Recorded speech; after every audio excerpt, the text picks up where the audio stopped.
guys, magandang araw sa ating lahat. God bless po and love you. Today's video guys, 11k na ang ating followers. 11k na tayo guys. Thank you so much sa lahat ng talagang nakasupport sa aking mga followers, sa aking non-followers na talaga nag-view ng aking mga video. Thank you sa aking mga secret mga supporters, and thank you so much sa aking mga family Love Alive. God bless po. Gusto ko lang magkwento. Nagsimula po talaga ako dito sa Mita World ng as in zero, kasi bago po talaga itong account na ito. Dahil yung aking unang account talaga ay, yun nga sinasabi ko na ito po ay walang professional dashboard. Kaya ako gumawa ng bago. Awa naman ng Diyos, 11k na siya ngayon. Kahit na nag-start lang po itong account na ito ay January 14. Pero hindi pa po ako nag-focus sa pagre-reels. Nag-start po ako ng pagre-reels ay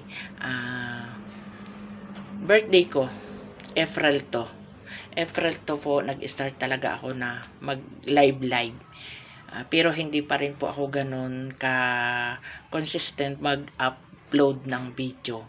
Nag-consistent lang ako na pag-upload ng video ay August na. And then, no August po, first week ng August po, ako po ay nagkaroon ng in-stream ads. Yan, dyan na po ako nag-active, pero hindi pa ganun ka-active. Na-unlock ko po yung aking 60k minute view ng mag-isa na wala akong viewers, wala po akong viewers na nagla-live. Pero na-unlock ko po in 14 days dahil ang ginawa ko po talaga, yun po yung tinuturo ko ngayon sa aking Love Alive, na pagkatapos mag-live ay iwawas live yung aking mga ginawang live. Kaya lang ang ginagawa kong live noon ay 7 hours hanggang 8 hours po ako sa loob ng isang araw. Kaya ganun ko po kabilis na na-unlock. Kahit ano pong ginagawa ko, naglalaba, nagsasaing, nagluluto, naglilinis, lahat po ay nakapuko sa akin ang aking live. Kaya kahit papaano ay ganun ko kabilis na unlock yung aking 60k minute view. At ang nakasupport lang po ay yung aking dalawang account ng anak ko. Kaya yan, itong dalawang cellphone lang na ito, lately nung mga 1 week na lang, nung mga 5 days na lang, napahiram ako ng kapatid ko ng cellphone. Kaya yun, mas mabilis. Kaya sa mga nahihirapan, huwag kayong magmadali. Pag para sa atin, ibibigay ni Lord yun.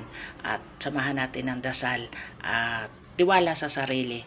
Tibayan ang pundasyon. Yung pundasyon natin na gustong maging isang digital creator ay dapat ay matibay. Para kahit anong uga, kahit anong ugoy sa atin, hindi tayo malalaglag, hindi tayo aayaw, hindi tayo susuko. The more na nahihirapan tayo, the more dapat na magporsige. Kaya tayo, guys, huwag tayong papagod, huwag tayong aayaw, huwag tayong susuko. At yun lang po.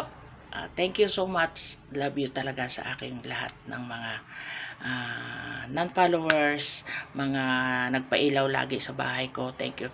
God bless po talaga at love you. And thank you for watching. Mwah, mwah.